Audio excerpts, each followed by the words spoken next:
श्रोते हो नमस्कार. आज मी आपल्यासाठी घेऊन आली आहे कृष्ण केशव देशमुख लिखित नाते गुंफण या कथासंग्रहातील एक कथा. हा कथासंग्रह जर आपल्याला मागवायचा असेल तर स्क्रीनवर दिलेल्या नंबरवर संपर्क साधावा. तर सुरू करूया आजची कथा. कथेचे शीर्षक आहे मानपान. अभिवाचन करिश्मा गडकरी.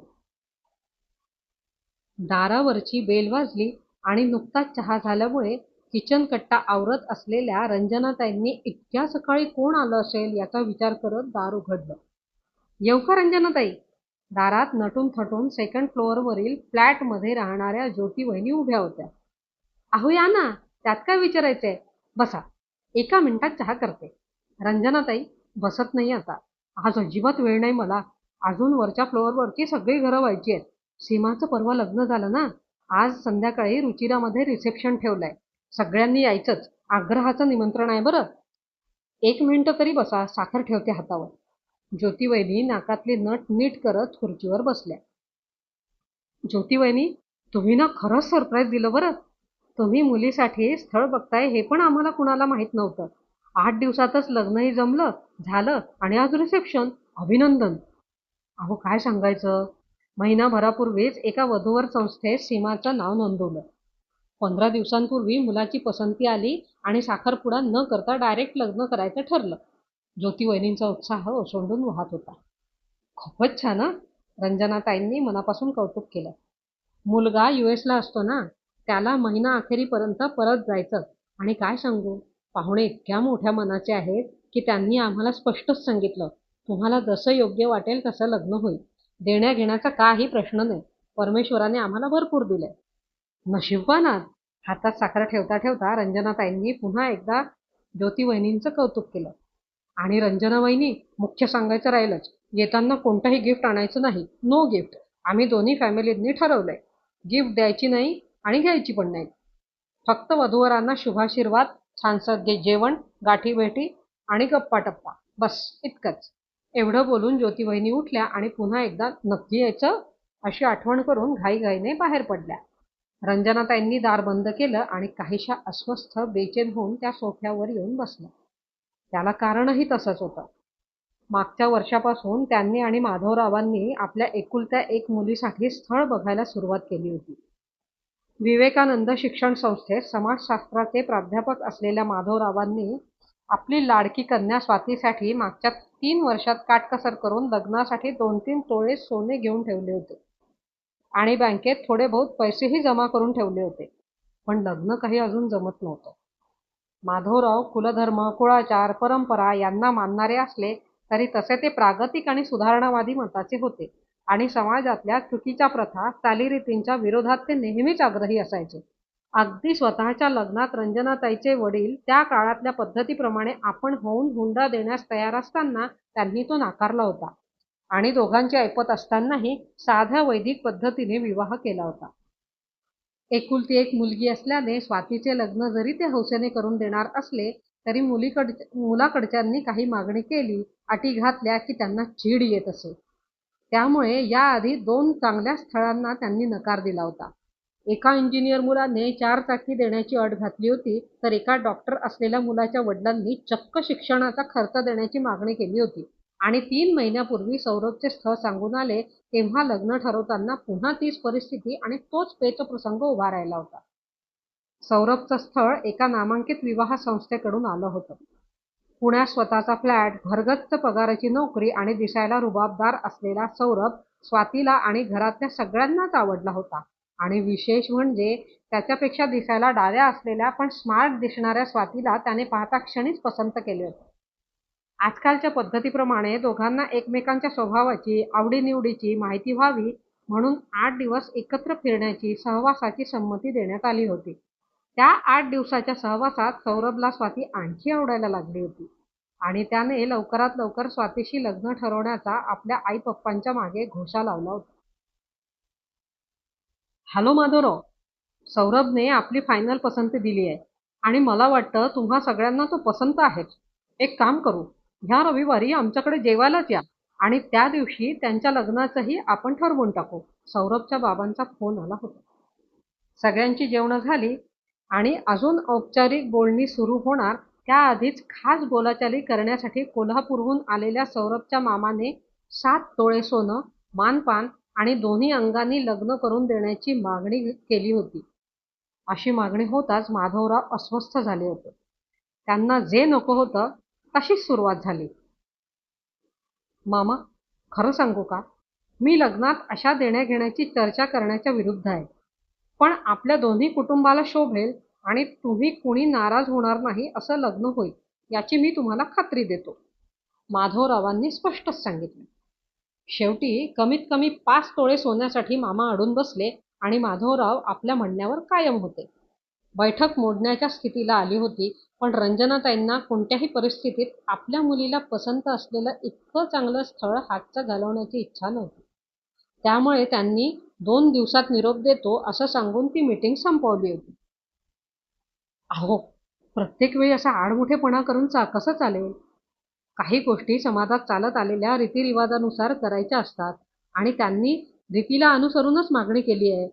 नाहीतरी आपण हौसेने आपल्या मुलीला देण्यासाठी 3 तोळे सोनं जमा केलंच आहे. सासूबाईंची पण नातीच्या लग्नात देण्यासाठी सोन्याचे 2 गोठ माझ्याकडे देऊन ठेवलेले आहे. घरी आल्यावर दुसऱ्या दिवशीही रंजनाताईंची वादावादी सुरू झाली. हे बघ, आपल्या मुलीला काय द्यायचं काय नाही तो आपला प्रश्न आहे आणि आपण हौसेने देणार आहोत, पण ते प्रेमापोटी. पण जिथं व्यावहारिक देण्याघेण्यावरून अडवणूक केली जाते तिथे मी माझी मुलगी मुळीच देणार नाही. लग्न म्हणजे फक्त व्यवहार नाही. 2 कुटुंब आणि त्यांच्या मुलांच्या प्रेमाच्या, ऋणानुबंधाच्या नात्याने कायमचे एकत्र जोडले जाण्याचा, गुंफले जाण्याचा तो पवित्र सोहळा आहे. अटी आणि शर्ती ठेवून जेव्हा त्याची सुरुवात केली जाते तेव्हा तो पवित्र सोहळा न राहता उघडा नागडा व्यवहार होतो आणि मनासारखं मिळालं नाही की पुढे आयुष्यभर त्याचे चटके आणि टोमणे त्या मुलीला सहन करावे लागतात, माधवरावांनी शांतपणे उत्तर दिलं. त्यामुळे तो विषय तिथेच थांबला होता आणि कोणताही निरोप न देता इतकं चांगलं स्थळ हातचं गेलं याची हळहळ करत रंजनाताईंनी त्या दिवसापासून मौनव्रत पत्करलं होतं. घरातल्या कोणत्याही विषयावर माधवरावांशी मोकळेपणानं बोलणाऱ्या, त्यांची पावलोपावली काळजी घेणाऱ्या रंजनाताईंच्या चेहऱ्यावरचं प्रसन्न हास्य मावळलं होतं. त्या आता त्यांच्याशी कामापुरते आणि गरजेपुरते बोलायला लागल्या होत्या. घरात एखाद्या फुलपाखराप्रमाणे वावरणारी स्वाती आता दिवसभर मोबाईलमध्ये डोके खुपसून बसायला लागली होती. सौरभ बरोबरचे लग्न मोडून 3 महिने होत आले होते आणि आज सकाळी आलेल्या ज्योती वहिनींच्या रिसेप्शनच्या आमंत्रणानंतर तर रंजनाताई जास्तच अस्वस्थ झाल्या होत्या. त्यांचं डोकं जड झालं होतं. रोजचा स्वयंपाक पण त्यांनी स्वातीला करायला सांगितला आणि बरं वाटत नाही असं सांगून त्या न जेवताच बेडरूममध्ये जाऊन झोपल्या. 5 वाजता नेहमीप्रमाणे माधवराव कॉलेजमधून आले. ते घरी आल्याबरोबर 5 मिनिटात चहा घेऊन येणाऱ्या रंजनाताई अजून त्यांच्यासमोर आल्या नव्हत्या. सकाळी ज्योती वहिनी रिसेप्शनचं आमंत्रण देऊन गेल्यापासून त्या झोपल्या आहेत हे स्वातीने सांगितल्याबरोबर रंजनाताईंच्या अस्वस्थतेचे बरे न वाटण्याचे कारण त्यांच्या लक्षात आले होते.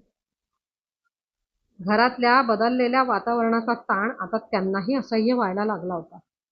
माधवरावांनी आपली सॅक बाजूला ठेवली आणि ते बेडरूममध्ये गेले. बेडच्या कडेवर बसत त्यांनी झोपलेल्या रंजनाताईंचा हात हातात घेतला.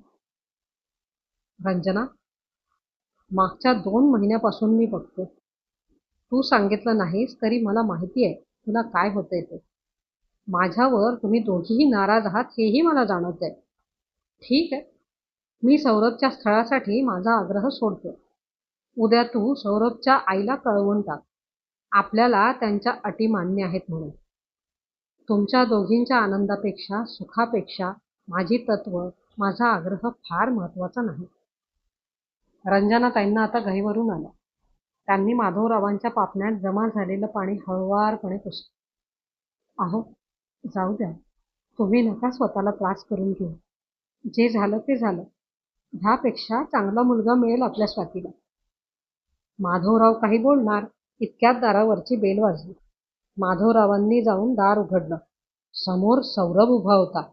त्याला पाहून माधवरावांना धक्काच बसला. सौरभ, तू? सरप्राइझिंग. ये ना, आत ये. सौरभने आत येत खांद्यावरची सॅक काढली आणि तो सोफ्यावर बसला. अंकल, तुम्हाला आधी न कळवता आलो त्यासाठी सॉरी. इकडे एका कामासाठी आलो होतो आणि मला तुमच्याशी पर्सनली बोलायचं पण होतं. डिस्टर्ब नाही ना केलं? सौरभ एका दमात बोलून गेला. अरे नाही रे, आरामात बोल. स्वातीने आणलेला पाण्याचा ग्लास त्याच्या हातात देत माधवराव म्हणाले. आपल्या त्या मीटिंगच्या दिवशी कंपनीच्या महत्वाच्या कामामुळे मला अचानक कंपनीत जावं लागलं होतं. जे झालं ते मला नंतर कळालं. ऐकून मला शॉकच बसला. खरं तर आई-बाबांनी मामाला देण्या-घेण्यावरून फार ताणायचं नाही, हे लग्न जमवायचं आहे असं सांगून ठेवलं होतं. पण मामाच्या ते लक्षात आलं नाही आणि सगळीच गडबड झाली. तुमचा निरोप आला नाही, त्यामुळे मी मग स्वातीला फोन केला. तिने मला तुमचं म्हणणं डिटेलमध्ये सांगितलंय. अंकल, तुम्हाला जसे वाटले तसे माझे आई-बाबा नाहीत. खरं तर मीटिंग करायचाही आमचा विचार नव्हता. एंगेजमेंट कधी करायची याबद्दल बाबा डायरेक्ट तुमच्याशी बोलणार होते. पण मामा आमच्या कुटुंबात वयाने मोठा असल्याने आमच्याकडे प्रत्येक महत्त्वाच्या मीटिंगमध्ये आम्ही त्यांना बोलवत असतो आणि ते सुरुवात करत असतात. एनिवेज, जे झालं ते झालं. मी आई-बाबांशी बोललोय आणि तुमची संमती असेल तर उद्याच एंगेजमेंट करायची आमची तयारी आहे. लग्न वैदिक पद्धतीने घरच्या घरी करायचं आणि रिसेप्शनचा खर्च दोघांनी मिळून करायचा. मानपानाचा प्रश्नच नाही. अर्थात तुम्हाला मान्य असेल तर. क्षणभर माधवराव भांबावून गेले. थोड्याच वेळापूर्वी रंजनाताईंना मामांनी जी मागणी केली ते देण्याचं अनिच्छेने का होईना त्यांनी कबूल केलेलं होतं आणि अचानक सौरभने येऊन त्यांच्या मनावरचं ओझं कमी केलं होतं. सौरभचा आवाज ऐकून रंजनाताई बाहेर येऊन बसल्या. सौरभ, माझा प्रॉब्लेम स्वातीने तुला सांगितला आहेच, पण ते आता जाऊ दे. Forget it. अरे, स्वाती माझी एकुलती एक मुलगी आहे. तिचं लग्न हौसेने करायचं नाही तर मग कुणाचं करायचं? No problem. मी तुझ्या बाबांना आत्ताच एंगेजमेंटबद्दल फोन करून त्यांना जो मानसिक त्रास झाला त्याबद्दल सॉरी म्हणतो. माधवरावांचा स्वर गदगदून आला होता.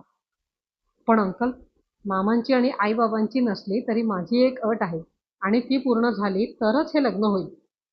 अट म्हटल्यावर माधवरावांच्या चेहऱ्यावरचा आनंद मावळला आणि ते प्रश्नार्थक नजरेने सौरभकडे बघू लागले. समोरच बसलेल्या रंजनाताई पण कावऱ्या-बावऱ्या होऊन गेल्या. टेन्शन घेऊ नका. माझी एवढीच इच्छा आहे की स्वातीच्या लग्नासाठी तुम्ही जे पैसे साठवले आहेत त्यात माझेही तेवढेच पैसे घालून ते पैसे गृहलक्ष्मी या समाजातील गरीब आणि विधवा मुलींच्या विवाहासाठी निरलसपणे कार्य करणाऱ्या संस्थेला द्यावेत. आपल्या त्या पैशातून एखाद्या गरीब मुलीचा संसार उभा राहावा, बस एवढंच. सौरभच्या डोळ्यात एक वेगळीच चमक दिसत होती. माधवरावांच्या आणि रंजनाताईंच्या डोळ्यात आता आनंद अश्रूंनी गर्दी केली होती. माधवरावांनी बोटांनी आपले डबडबलेले डोळे पुसले. सौरभ जवळ जाऊन दोन्ही हातांनी त्यांनी त्याला कवेत घेतलं आणि त्याच्या कानात हळूच पुटपुट फुटले. सौरभ, तू माझा जावई नाही, मुलगा आहेस बेटा. श्रोते हो, कथा आवडली असल्यास लाईक, कमेंट, शेअर जरूर करा.